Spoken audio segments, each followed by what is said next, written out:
The Frontline starts now.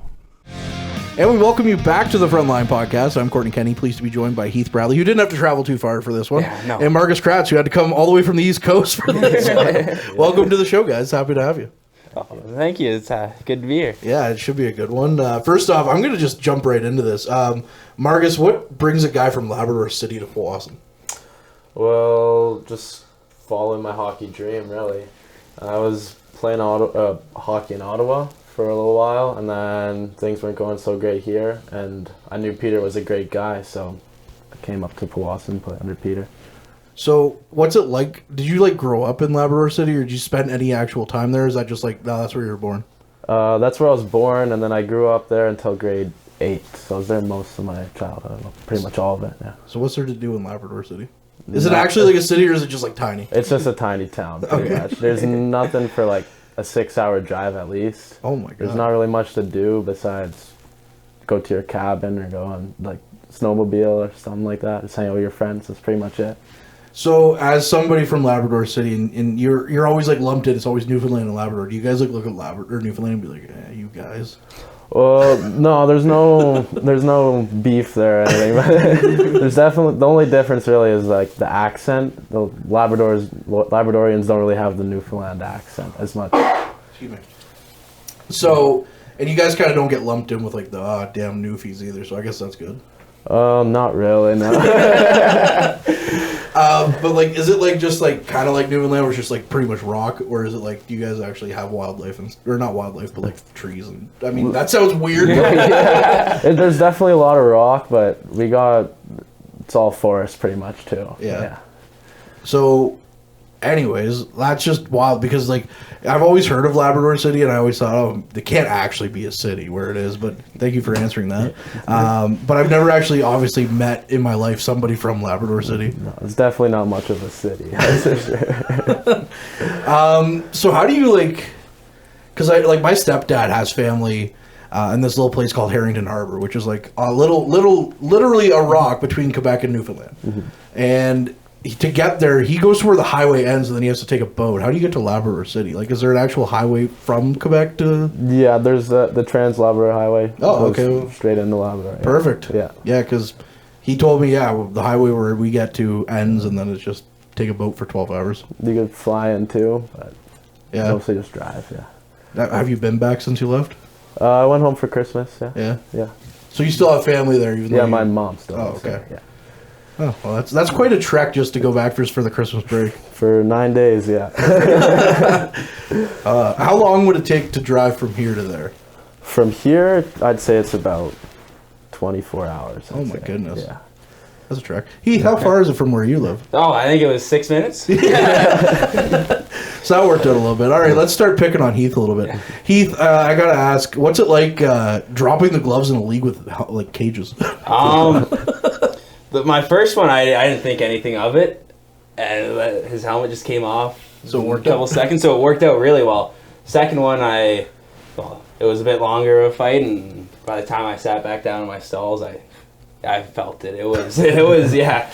I sat down wow. My hands were both burning.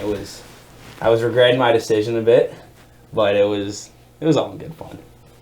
Is that what you classify a fight? All in good fun? Yeah. I thought they were both really fun. They're fun to watch. Oh yeah, they're really fun to call, especially when it's in a league that doesn't really have much fighting. Oh yeah, I of course growing up here, I always knew the Noj is a goon league almost. There used to be a lot more fights, and yeah, when you said that on the live stream, I was like, really? Yeah. So I thought, I don't know. Of course, you see all the clips, and maybe it's just a placebo effect at that point, where you see a bunch of fights, so you're like, oh, okay, there are a bunch of fights. Yeah, no, it's just ever since the visor, or not the visor, but the cage rule came into play, you've seen a lot less, obviously, because guys, as you know, don't want to be messing up their knuckles too much on cages. Yeah.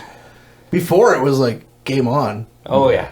I used to do public address, so I'd be down in the box, and it would be a rare night if I didn't have 4 or 5 guys in the away box at the same time. And now it's just oh, okay, well, I guess we won't really punch you. Now there's other slyer ways, as you are both very aware of, inflicting pain on someone else. Oh, yeah. Of course, I think it'd be super sick if we went back to visors, but I think the Ontario at least is trying to shy away from it. Yeah. Which kind of sucks. Yeah, I like fighting hockey. Yeah. That's just me. Same. I really I had no idea. Yeah, well, I think it comes a bit from my father. He was a big fighter when he played in the O. Like, Lindros taught him how to fight. When he was there you go. 16, he got TKO'd and came back. He was from Oshawa and played in Oshawa. And I have an old Ukrainian grandma who just was not having any of it. And so she is very, very opinionated. Yeah. Came home with 2 black eyes. And yeah, so the next day, Lindros took him aside and was like, "Here's how you fight." Yeah, I mean, there's probably no one better to learn from. Yeah. Other than save like maybe Ty Domi or Bob Probert. Oh yeah, it was.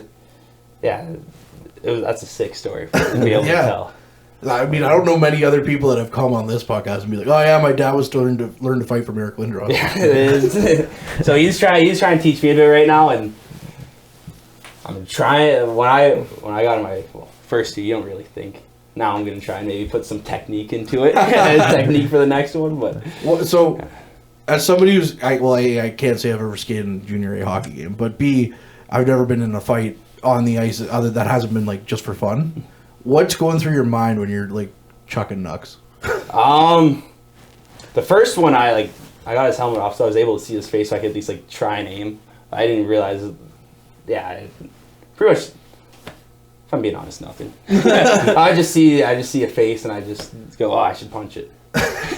That's fair enough. So the next one I'm gonna have to try, and my dad was showing me like grab his right arm, so then he can't punch, but you still can. And so that's kind of neat that you can say my dad, who was taught by Eric Lindros, was teaching me how to fight. Oh, it's so sick. Yeah. Marcus, have you ever dropped the gloves? I have not. No. No. Would you think about it in the NOJHL even with cages, or would you be like, "Nah, let's wait till a different league"? I definitely think about it. I don't know if I would do it though. I guess this is separates you and Heath, right? Yeah, well, he's a skill guy. Yeah. Well, I didn't want to say that. But, different roles. Yeah, different roles. That's for sure. Is that like, again, with it not really being like, as hockey tries to move away from that side of the game a little bit, is that something that, like going into the season you thought about, like, I need to drop the gloves, or is it just something that happens organically? Happens more organically. Of course, I have an identical twin brother. We grew up fighting each other all the time, so it didn't come as any shock to my parents that this happened. And as soon as I signed, I'm like, "All right, Mom, I got 5 fights now." So, and she wasn't as happy about it as I was. No. But I feel like your dad's a bigger proponent of it than your mom probably is. Yeah, to put into perspective, after my second one against Sudbury, my mom stormed out of the rink, texted me saying, "I'm not dealing with this. Find your own ride home." Blah blah blah. I'm not taking your grandma and your stepdad out to come watch the game just for you to fight. I told my dad, he just said, "Send me the video." So it was. I was in the dog house for a little with my mom. I don't think she talked to me She didn't talk to me for like 3 or 4 days. I feel like that's like the role of mom, though, is to be like look out, don't do it, kind of thing. Where dad's just like, "Let's go." Yeah, I'm still apologizing to my grandma. Yeah, it's been like a month and a half now. So that's not the same grandma that was upset with your dad fighting. No, it was a different grandma, but they're both upset. Oh, yeah. They're both upset. Oh, yeah. So you have some making up to do. I know. So what's gonna happen if you drop the gloves again? Are you gonna be like out of the wills? I honestly don't know. I told my mom that I was maybe going to fight against Sudbury, and then she's like, "Okay, I'm not going." And I'm like, "Okay, I'm not fighting." And I did. So I think that was part of it. But yeah. Fair enough. Marcus, you might be a little, this is where I age myself a little bit. You might be a little bit too young to get this reference, but have you heard my goal calls of you? It's okay if you say no. No, probably. Well, okay. Yes, I've heard them, but I can't really remember. Okay, well, every time you score, I say Zaboomafoo. Do you understand the reference? No. So your last name is Krats, and there used to be a show called Zaboomafoo that was done by the Krats brothers. Wild Krats. Yes, that's exactly it. Okay. So I was like, I just wanted to get that out there and be like, because only one person has come up to me and be like, "That's a sick reference, man." Yeah. Sick reference, dude. Yeah. And I'm like, at least one person got it. But I was like, I got to ask Marcus if he ever comes on the show. I'm going to be like, please tell me you got this, because I'm excited about it. Because as soon as I saw your name, I was like, I know exactly what's going on that one. So, Thanks. I know. I name you a lemur every time you score a goal. So, bet you didn't think about that when you came to Powassan. But ever since you made the move to Powassan mid-season kind of thing, well, I guess we're mid-season now, but earlier in the season. But what's been your perspective of playing in Powassan? Well, living in Labrador, moving to Powassan, it's kind of small town situation, so that wasn't too different, I guess. But everything with the boys has been great. The hockey's been good. Our practices are a lot of fun. Peter's been awesome, so there's nothing to complain about. So you kind of felt like a fish out of water playing in the Ottawa area then? Because it's so much bigger? Sorry, what was that? All good. Were you feeling like kind of like a fish out of water when you played in the Ottawa area then because it's so much bigger? Definitely my first year when I went to prep school in Ottawa. My first year playing AAA was a huge difference. Yeah. Definitely a smaller fish in a bigger sea there. Yeah. You talked about it a little bit when Chris was in here talking to us before that you're a Sens fan. Mm-hmm. Was that because you like lived in Ottawa, or like did you just like them all your life? My dad was a Sens fan, so I just grew up watching the games with him most of the time. That's wild because usually the guys in the Maritimes are like, yeah, Montreal. Yeah, right? My mom's a Habs fan, but I never got into it. Oh, well, I'm disappointed in both your parents. They haven't hear that. I am a Leafs fan, so don't worry. I know all about disappointment, right, Heath? Oh, yeah, we've been through enough. I'm like, as I say this, as I'm wearing a Bills hoodie in the middle of a playoff run, where I'm like, my heart's gonna be ripped out of my chest any second now. But, anyways, so like, did you move from Labrador City right to Ottawa, or just like, yeah? So that's a jump. That was a jump, yeah. I went from living at home. I went to boarding school in Ottawa, so I guess I was kind of secluded to campus there, but the city was definitely a big change. Yeah. Like, what goes through your mind where it's like literally small town that's called a city, but small town to the nation's capital? Like, that's wild. Well, it's just, what can I do here that I couldn't do at home, really? Pretty much everything. So, yeah, you could do whatever. There's a lot of things, good and bad, that you could get up to, I suppose. But it's funny because up until you live growing up so far from Ottawa.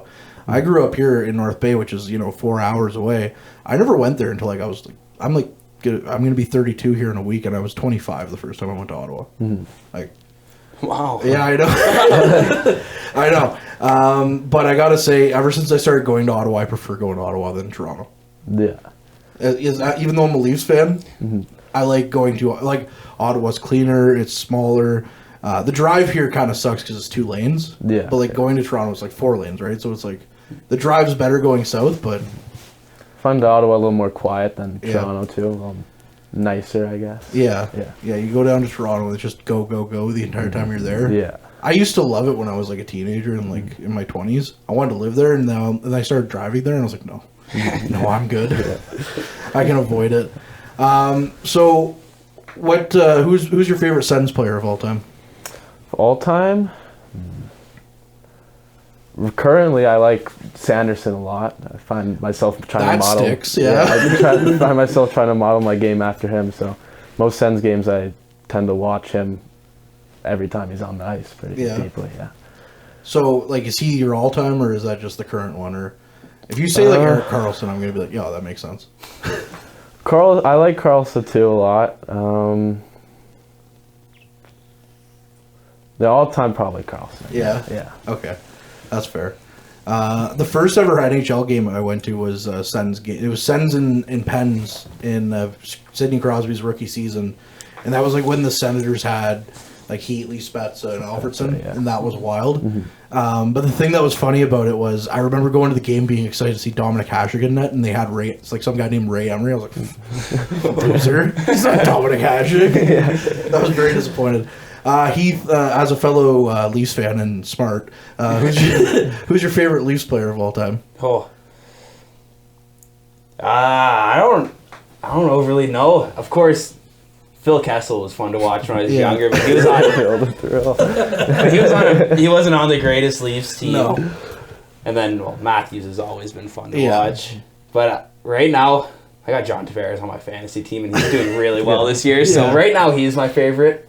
But I'm probably have to go Matthews. He's just Yeah. always the most exciting to watch. Yeah, he's sick. I'm on I have 3 different fantasy teams. I have Matthews on one, I have Tavares and Marner on like the 2 others. Yeah. So, like, I'm cooking right now. And Matthews hasn't been doing too well fantasy-wise this year. No, but Marner has been. yeah, Marner's been unbelievable. So is JT. Yeah. That's been like, it's actually the media pool, which I'm in with Caleb, Chris, Rotundo, Jackson Smith, and Nathan Pelche. And I'd like to say, I'm leading that league right now, so I'm doing something okay. A little bit of a humble break. Actually, you said Tavares, so I have a little bit of a quick story that I'll kind of say here. My mom's friend, we were out at her cottage a couple of summers ago, and she's like, "Oh, my aunt has a nephew that plays on the Leafs." I'm like, "Oh, who?" And she's like, "It starts with a T," and I'm thinking, okay, well, it's not going to be Tavares. Like, that's too big of a deal, right? So I'm like, is it Joe Thornton? Because it was like the year after he had played there. And she's like, no. And then she's like, I think it's John Tavares. I was like, do you know who he is? Like, I was like, he's the captain of the Leafs. That's a big deal. I was like, if you can, you got to get me an autograph. So later that year, she came back up, and I have a framed picture of him like holding his jersey when he first got it, and it says to Kortney, and it's signed by John Tavares. That's sick. Yeah, so I'm like, that's my. If anyone comes to my house, please don't steal that. But yeah, that's like, I was like, there's no, like, I had to explain to her how big of a deal because she doesn't watch hockey. But I'm like, so I came upstairs and I had like John Tavares socks and I had like a jersey. I'm like, this is how big of a deal this guy is. He's not just some guy.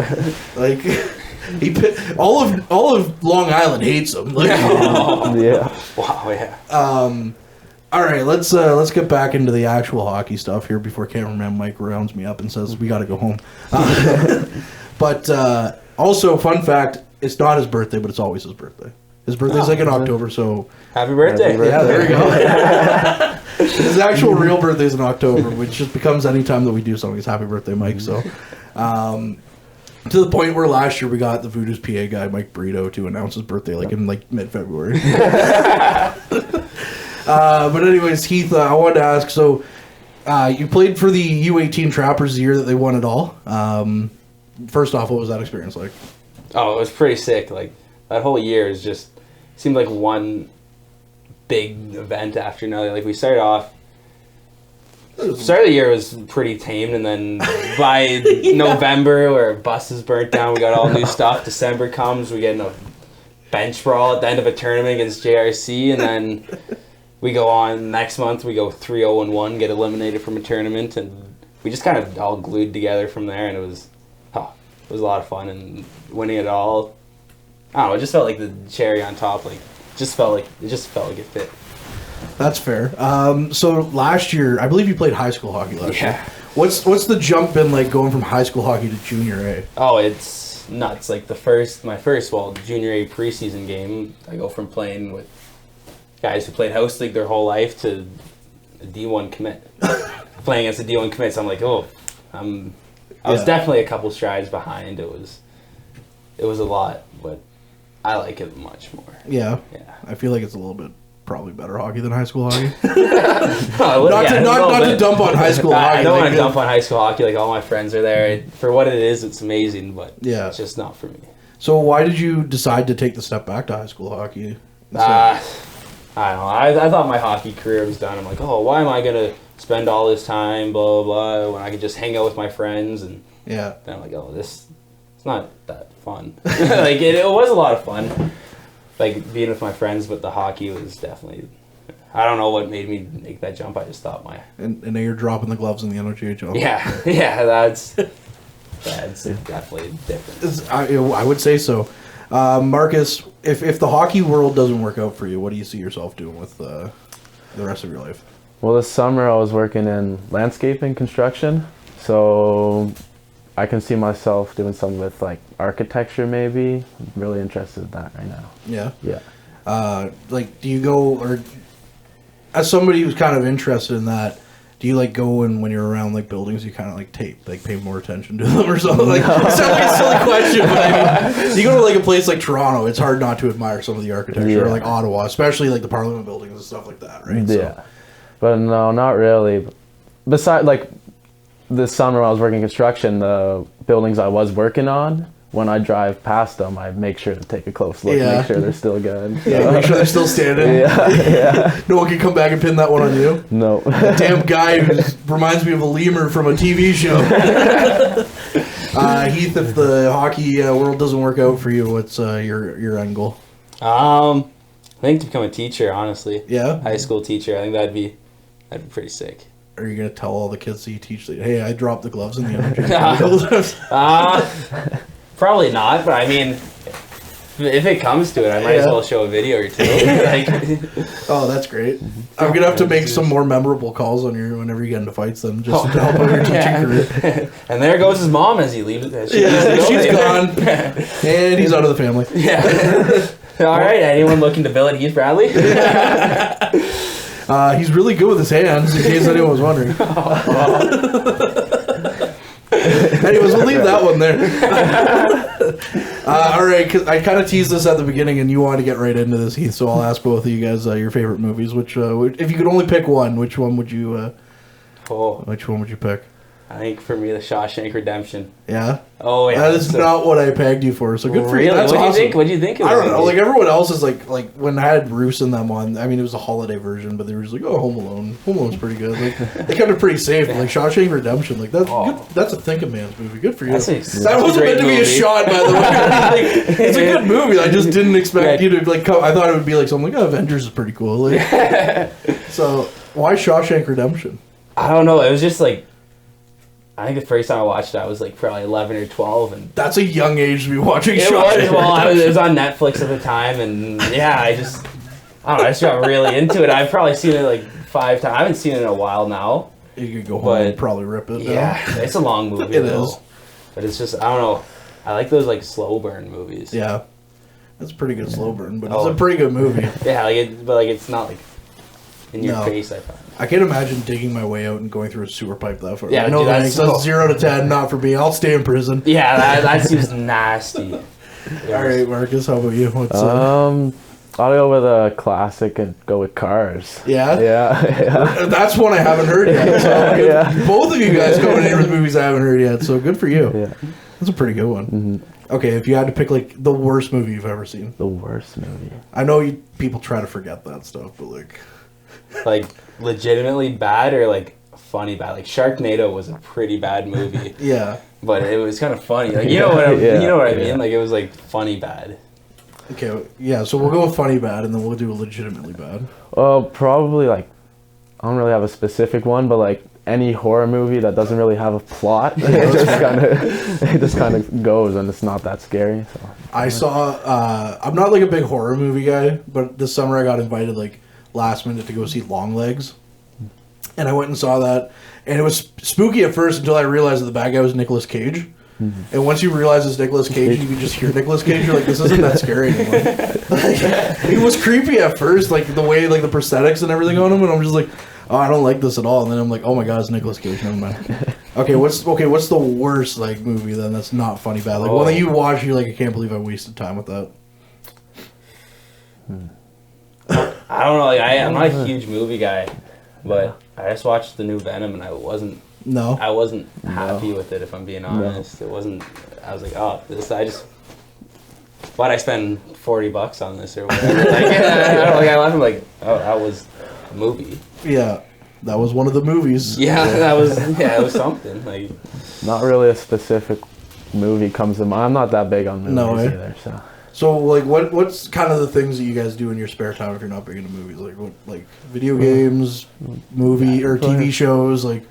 Play some video games, hang out with the boys. Yeah, pretty much it. Yeah. What's your go-to video game? If you say like Fortnite, please help me God. No. I like Call of Duty or Rainbow Six Siege. Probably. Yeah.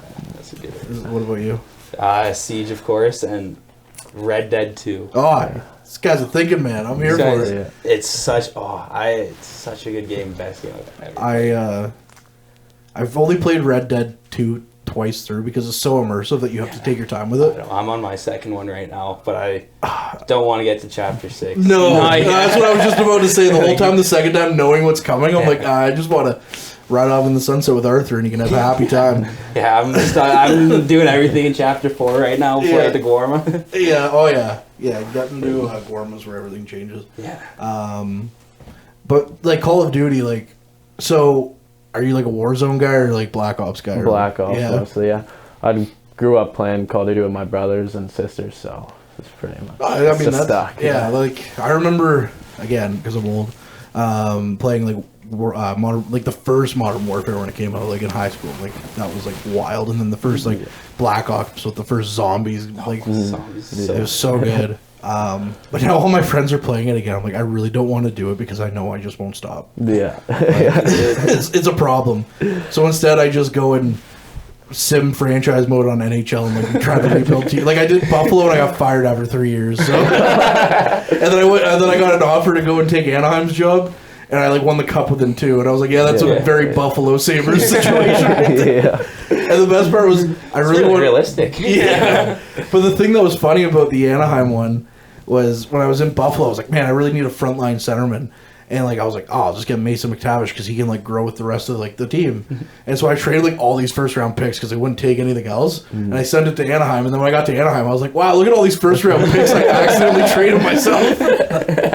I was like, beauty, let's go. And Buffalo was still bad, so I was still getting like top 10 picks. I was like, that's actually a genius move by me.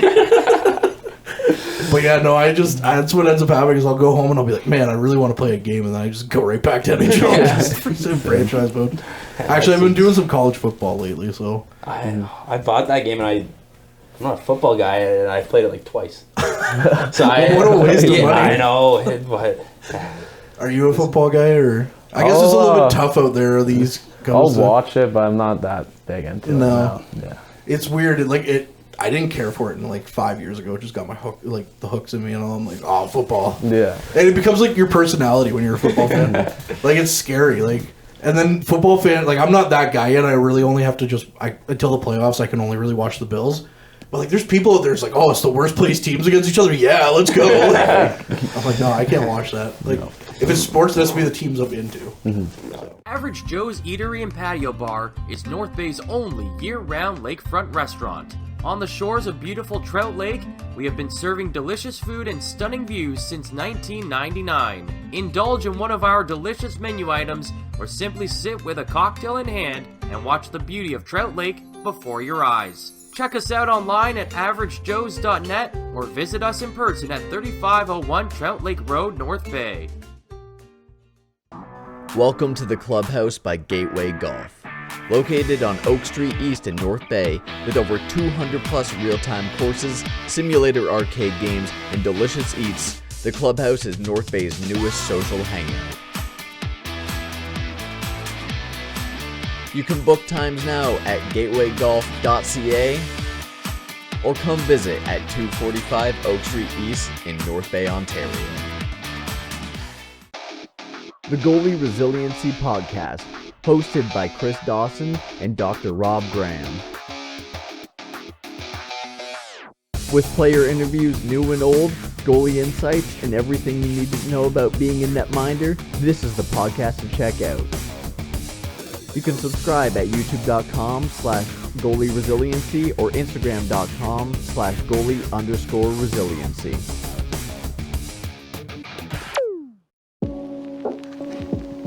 The Frontline podcast is broadcasted from inside the 360 Goaltending Icebox in North Bay, Ontario. 360 Goaltending, redefining Canadian goalie culture.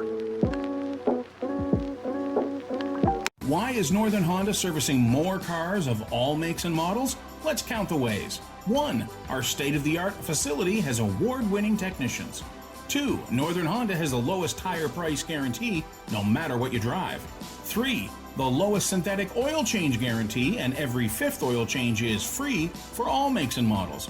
Plus, new Honda buyers get brake pads for life. See the service difference at Northern Honda, 1250 Seymour beside Home Depot. Kids Sport North Bay is an organization that helps kids who otherwise couldn't get in the game with grants of up to $500. You can donate or find out more at www.kidsportcanada.ca. What other sports are you guys into? I know your families are big into a lot of sports, but like to watch sports, what would be your other than hockey? Probably baseball. I love watching baseball. Are you a Sox guy? Yeah, they're I'm so sorry. God, how does it feel to cheer for a team that like set the modern day record for losses? It was insane. I was like, all right, like Tim Anderson was all right. Jose Abreu was an MVP at one point, and then You have to be Nothing. a special kind of bad to win 100 or lose 121 games of the season. it was of course, like, I can't watch all those games. I didn't watch many of them. No. But You play they play baseball every day, and for most of the time they lost. Every day. That's nuts. 121 games. That's okay. I'm a Jays fan, and they suck too. But anyways, at least we didn't lose 121 games. Yeah, but. no. And then you guys just got, I'm a Jays fan, of course, also. Okay. But yeah, and then we just signed Vladdy. Yeah. Which hopefully it's a long-term thing soon, but 1 year, so he's either re-signing or being dished. Yeah, and they might get the Japanese pitcher too. They're Which looking one? at Sasaki or Sasaki or something. Oh yeah, from Japan. Oh, I was thinking of someone else then. There's this new. No, that's Yamamoto. I'm off by. You're off by. You're still living through the Otani. Like, the plane. We're gonna track the plane. What about you, Marcus? Do you pay attention to any other sports? I'm really into basketball. Yeah? Yeah. So you. Excuse you, just because it's your birthday. This is my show, Mike. I'm just kidding. I'm terrible. But are you like a Raptors guy, or are you just like? Do you have another team? I didn't hop on the bandwagon, but I'm a Golden State guy. Oh yeah. Yeah. Didn't hop on the bandwagon. No, Kevin Durant went to a good story. I went on a school trip and we watched a Golden State game. It was my first ever basketball game. So. What kind of school trip takes you to California? One from Lab City where you don't get to really go anywhere. What? You get a school trip from literally one end of the continent to the other end. Yeah. So I guess they were trying to get people to visit faraway places, so they went to California, and that's where we went. That's wild. Yeah. I can't. No way. Yeah. I don't believe you. No, So you went to who was it like before they did the rebrand and everything? Like, is this pre Steph Curry or was Steph Curry? No, Steph Curry was there. Okay, so you did hop on the bandwagon. No. I'm just here to put They you on weren't the great. spot. They weren't great at this point. But. Okay, so they weren't like setting win records and losing in the finals yet. No, it was like 3 years before that. Okay. Yeah. So where in California? Obviously, you went to Oakland. Yeah. To see that, but where in California was it just a whole thing, or was it no, you're just only in the Bay Area? Mostly just the Bay Area. Yeah. So did you go to Alcatraz and all that stuff? Yeah, we did actually. Oh my god, yeah. no way! Yeah. That's on my bucket list, man. Yeah, it was a pretty fun. Yeah, our trip, field yeah. trips were going to the museum. Yeah. You guys go to Bay Area, Alcatraz. Oh wait, if we're lucky, we got to go to Science North. Yeah. Although I did on one school trip got to go to Disney World, so that was kind of neat.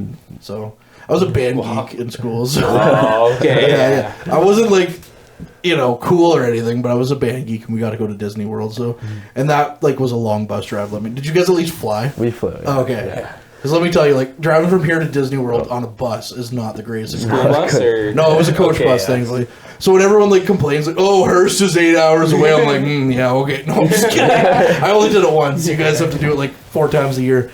And then there's, Mad Men on the loose when you go up there sometimes too. So, that 8 hours turns into 16 real fast. yeah, it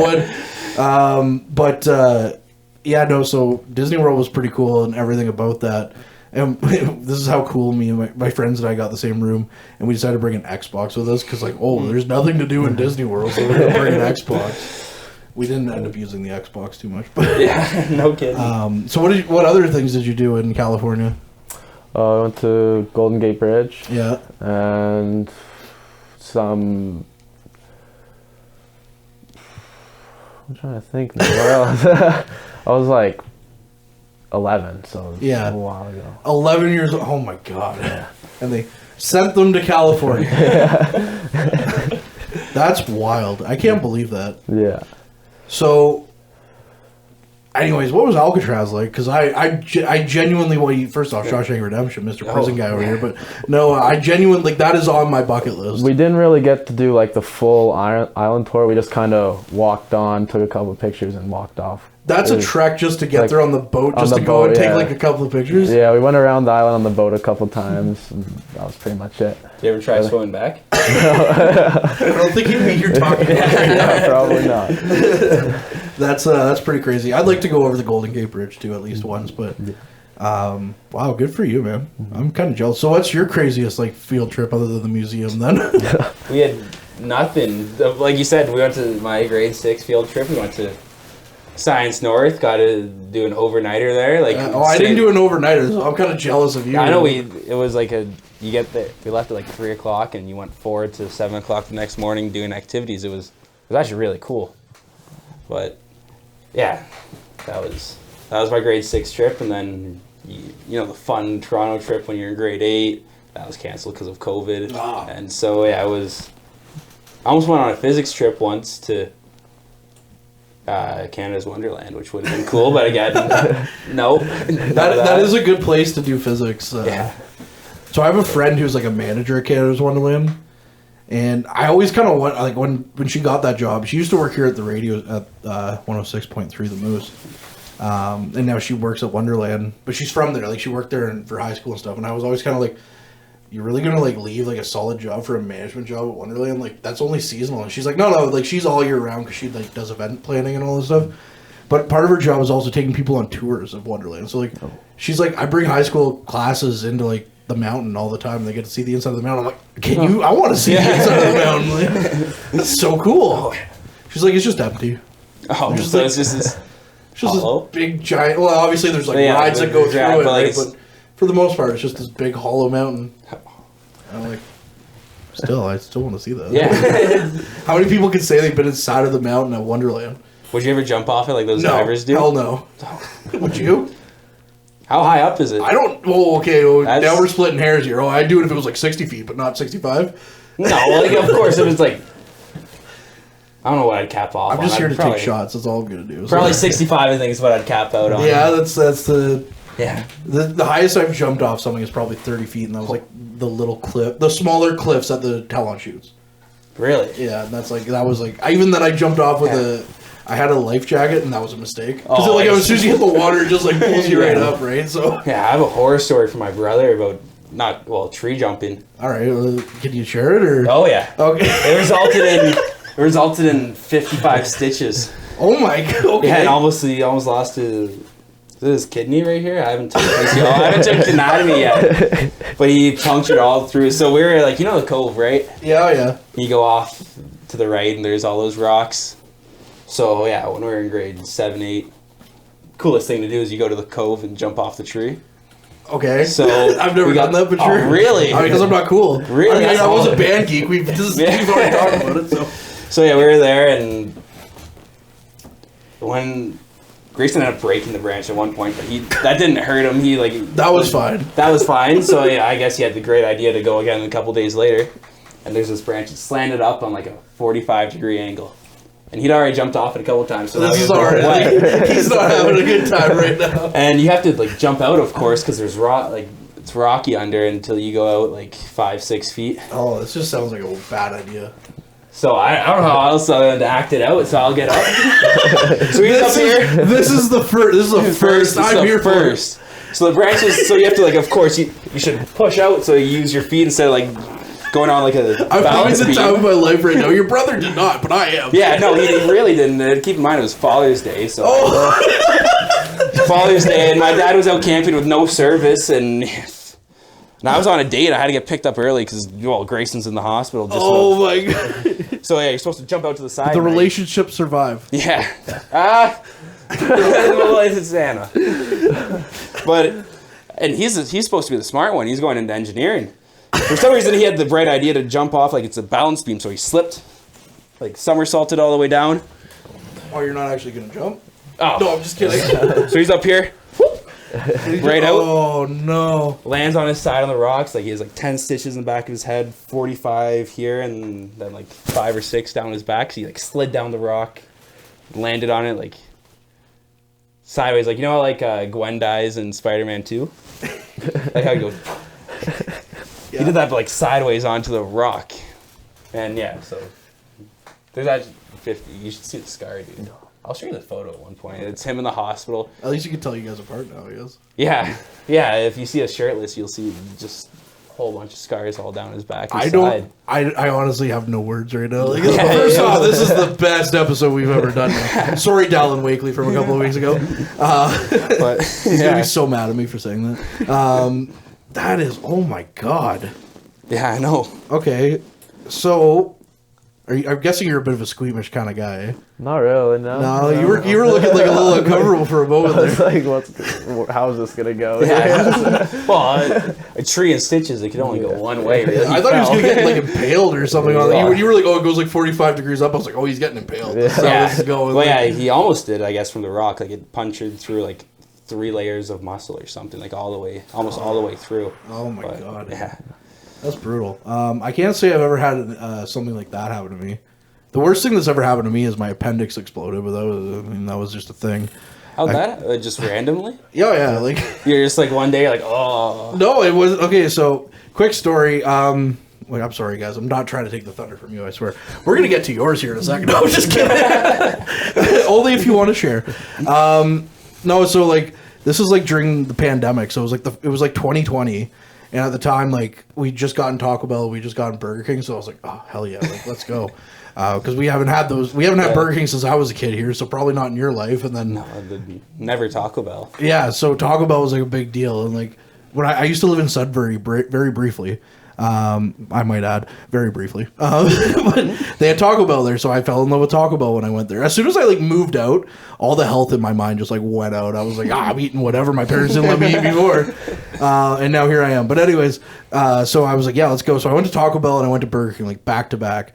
Like not the same day, like back to back days. And then the next day I just felt like something like in my side. And I was like, that's weird. It'll probably go away when you go to the washroom or something like that. And then it was like 2 weeks later, I had like this mild temperature. So I had to call into work to be like, I don't know what you want me to do. Because it was like October 2020. So I'm like, I don't know what you want me to do. I feel fine. I can come to work, but I don't know if people are going to be comfortable with me coming to work. So they made me screen myself. Oh, and everything on the screening is literally designed to make you be like, yeah, you have COVID. It was like, do you have a little slight temperature? Yes. Well, you have COVID. So I was just like, okay. Went and got tested. Everything was fine. The fever stopped. It disappeared.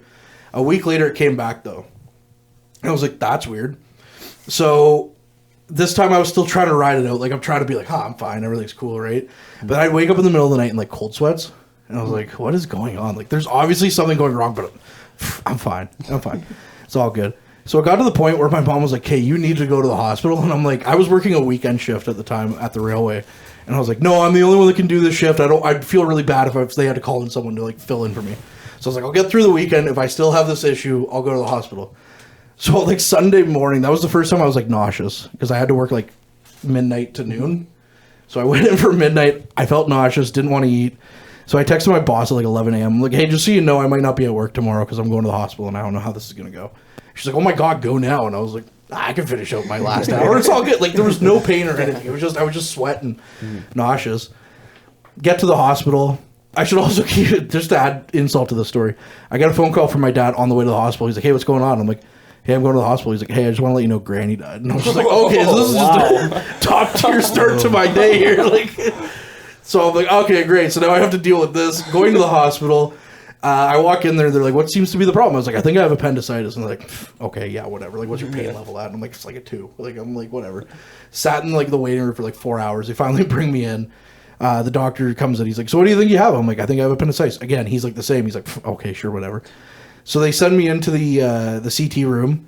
They pump me full of the dye that they have to put you through, and that like burns. Like people don't like say like, oh, this dye just makes you feel like you have to like pee. No, it burns. Like it sucks.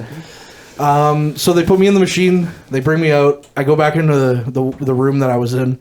And about 5 minutes later, he comes. He's like, "Yeah, you have appendicitis. The operating team's like coming in like right now." And I was like, "All right, cool. Like, let's go." Must have felt good on your ego to know you were right. Yeah. You're like, well, I only knew it was appendicitis because my aunt, who was a retired nurse, was like, "That sounds like appendicitis." And then I went the rest of the month thinking, "Yeah, okay. I thought it was supposed to hurt. Like it doesn't hurt.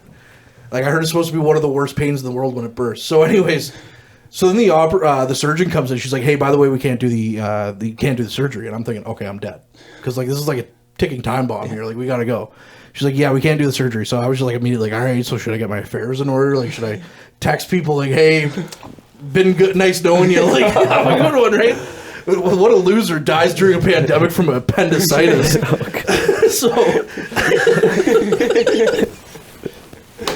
So anyways, then they're like, no, there's an abscess in there. So if we operated, we'd have to take out part of your intestines. And I'm like, oh yeah, that sounds bad. So they're like, so we're going to admit you to the hospital. And then we're going to try and kill the infection in the abscess. So that way we can do this.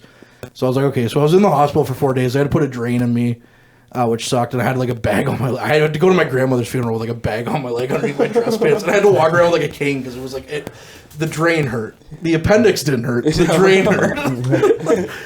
Anyways, then they took the drain out after a week. I had to be off work for like the next month. And then they're like, all right, we got to wait for the inflammation to go down before we can remove your appendix. So I had to walk around for like 3 months with like a shriveled up appendix in my body. And then I finally got the surgery and here I am 5 years later. Somehow still kicking. But yeah, that's the only worst. Dorcas, do you have any crazy health stories that you want to share? I mean, you don't have to. I mean, we're just becoming a share all here. So, not really any that's crazy fair. ones. No, that's fair. You didn't get impaled by a tree jumping off it or anything? No, nothing like Your appendix that. didn't try to kill you or anything? No. We'll get him next time. Another cool trip I went on though back in the day, and Brandon Coe made me tell this story when he came on the show years ago. But I got to go play at the Rogers Center with the high school baseball team. Oh. So that was really sick. That was my first time at the Rogers Center. Really? Yeah. So they were like, I was on the West Ferris ball team, and they were like, "Hey, we're gonna go down to the Rogers Center. Here's these tickets if you want to sell them." My dad was like, "Don't worry about selling them. Here's the money. Just go on the trip." Kind of thing. Like, who else is gonna get to say they got to play at the Rogers Center, right? Like, so we went in and actually got to play a full 9-inning game in the morning. I got to pitch off the mound, which was sick. That's sick. Yeah. It was like a year removed from Roy Halladay, so I was like, man, Roy Halladay's still on this mound. This is awesome. But the thing that sucked about it that I didn't understand, because you go from playing here at Veterans where it's all natural grass, right, to going and playing on this turf. I was in the outfield, and the ball's hit to me, and I'm like, all right, play it on the bounce. No, it's like a bouncy ball on turf. So it just bounced right over my head, and I had to run all the way back. So the guy got an inside the park home run because I was like, oh, I'll just get it on the bounce, and then it was gone. Right over you. Yeah, it was brutal. But I got a double, I'd like to say. One hopper against the wall. That's my claim to fame. I can't play baseball to save my life now. I couldn't back then. All right, gentlemen, back to the hockey world, though, and away from personal injuries. Although, Heath, you never told us. Anyways, I feel bad for your brother. But back to the hockey world, guys. This is like a Frontline staple, and then we'll kind of wrap things up after this. This is a Frontline staple. Where's your least favorite place to play in the NOJHL? There's nothing other than Massey. It was cold. I managed to count how many people were in the building. Yeah. It was 56. It was 56, so it was cold, dead, pointless. Yeah. It just sucks. You Massey too? Yeah, I'm completely agreeing with on this. Yeah. The worst. There was no fans, no noise, no nothing. It was just not a great spot. No. And man, it was, I don't know, maybe it was just me, but it was cold. It was really, so the ice was good. Oh yeah, for sure. That's how I feel about French River every time I'm there. I'm not on the ice, but I'm freezing, man. Oh yeah. I've heard bad things. Like a lot of the guys will come in here and be like, "Yeah, French River." This is before Massey though. They'd be like, "Yeah, French River sucks," but the food in French River is fantastic. So I always that's their little plug for every episode I give them. Okay, so on the flip side, what's your favorite place that you've played in the NOJHL so far? Timmins was great. Yeah? Yeah. That was my first time playing in Timmins the other day, so it was really fun. I've heard a lot of good about Timmins. It's usually one or two places. What about you? Timmins, Hearst was pretty sick. I didn't play in that game, but but it was the atmosphere there was just electric, and even Sumish that was nice. Mm-hmm. I've heard bad things about Sumish. Really? Yeah. The rink smelled a little funny. It smelled old. So other than that, it smelled like America. Yeah, it was. And it was kind of designed a little weird, one end, because it's on a hill. I don't know. It was designed a little weird, how there was an entrance at the top, and then you're down to the bulb, and then I don't know. That is weird. It was just odd, but I liked it. I've only been to Sudbury, French River, Kirkland Lake, and then Cochrane when they had a team. I went to Cochrane, and I'd have to say Sudbury is probably my least favorite place that I've been to, just because it feels so. I don't know, sterile is the best way I could describe Sudbury. Yeah. I mean, I felt like they were a bit better. This year they had a couple hundred there, which so it didn't feel a ghost town. But No. I think it's just because it's the rink's so big that it feels kind of empty. Yeah. Well, last year in the finals, the first game that took place was also the same date as Game 4 between the Battalion and the Wolves, like in the playoffs. So everyone was at the Wolves game, and there was like there was more Voodoos fans because like the 10 of them that made the trip to Sudbury like outnumbered the Cubs fans. I'm like, this is, and I looked around, I was like, this is the like game 1 of a league final. This is wild. And then the next game, Game 2, they were all there because, the Wolves got swept. So, but hey, anyways, yeah, no, whenever I go to, like, I like going there. Like, I like the showcase. The showcase is great. I've gotten to go the last 3 years. But anytime I go there just, like, to watch a game, it just feels so, like, the concession stand feels weird. Like, from a fan perspective, it's just, everything's in a weird spot because of the 2 pads and everything, and I don't know. And then I last game that Sudbury was in here, their play-by-play man, Thomas Mercier, made the trip, and I've known him for years, so I said, come on the broadcast, and, we'll try and even it out a little bit, because I'll just be all Voodoos, and he'll just be all Cubs. And I said to him, when we were standing there in Powassan, I said, this is such a better place to call a game, because where you're calling in Sudbury, it feels like you're a mile away from the rink. Like, and when it gets to the other side, because it's a wider rink, but, like, in Powassan, you're right there on top of the call. Did he agree? He was like, he loves it in Sudbury, obviously, like, he's like so even worse championship ring to that game, and I was like, I'm gonna throw it over the. But anyways, he's like, do you want to hold it? And I was like, sure. See ya. But anyways, but yeah, he was like, it's nice to be on top of the play, and I'm like, that's what I love about Powassan. And then you watch some of the view angles of like other games, like Timmins is terrible to watch a game in Timmins, but I've heard nothing but good things about the actual rink. It's a little old, but I don't know, it's nice. Yeah. Well, I've also heard this legend of like some moose and hearse that like lights up when they score stuff. Is that real? Yeah. Actually, it was a high scoring game when we went there, and it almost like you could tell because they scored 3 goals relatively quick at the end. And it was a little smoky in there. Like they overdid it a bit. Yeah. So on the same subject then, because when I had like Reed DeBox on here, he talked about his least favorite experience in general of playing. Is there a rink that you can remember outside of that might outdo Massey that you've played at? Or is Massey like, no, that's top of the list? Some of those like suburb Sudbury rinks are pretty bad. Like if you like, I don't even know their names, but there's some that are just disasters. Yeah. I'd say there's a small town called Wabash. It's basically connected to Lab City as one big community, and the rink there is pretty horrible. Yeah? Probably worse than that. What makes it so bad? Well, there's 2 dressing rooms there. Oh, nice. There's already winning. Yeah, there's only wooden seats, and there's like 2 rows of wooden seats. Yeah, and that's pretty much it. Nice, love that. Just the ice surface, pretty much. Love that. Yeah. That can't be the main rink in Lab City. Okay. I was gonna say the main rink in Lab City is actually surprisingly nice. Yeah. How many people can it hold in Lab City? Normally the school graduation's there, so I think you can probably put like 2,500 in there. That's pretty impressive. Yeah. What's the highest level of hockey there? House league. There's a travel team that the A team is what it's called, and they go play like 2 tournaments a year just at the end of the season. I bet you it's like a pain to get to those tournaments. So that's why. Yeah. Fair enough. A lot of fundraising. Okay, on the flip side, what's the best rink you've played in ever? A game, like a full game? Like a full-on game, yeah.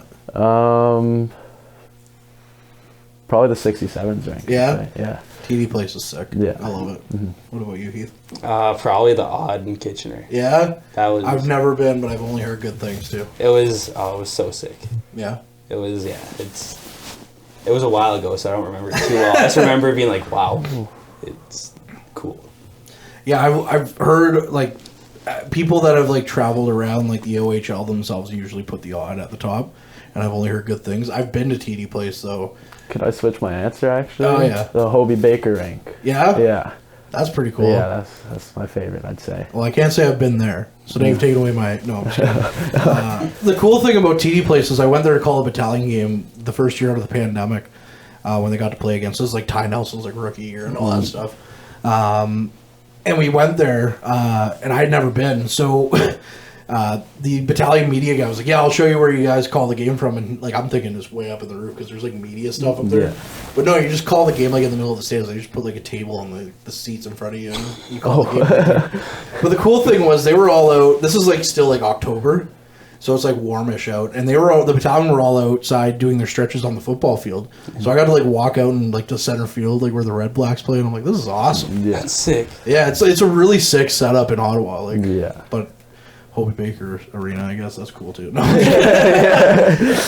Okay, guys, I'm done torturing you. I promise. Thank you for being very insightful. Though this has been fun. We'll have to get you guys on again at some point. So thanks so much. That's Marcus Krats and that's Heath Bradley. Thanks, guys. Thank No you. problem. And that'll do it for this one. Happy birthday, Mike. Happy birthday. Happy birthday. The Frontline, hosted by Kortney Kenny, the official podcast of the Powassan Voodoos.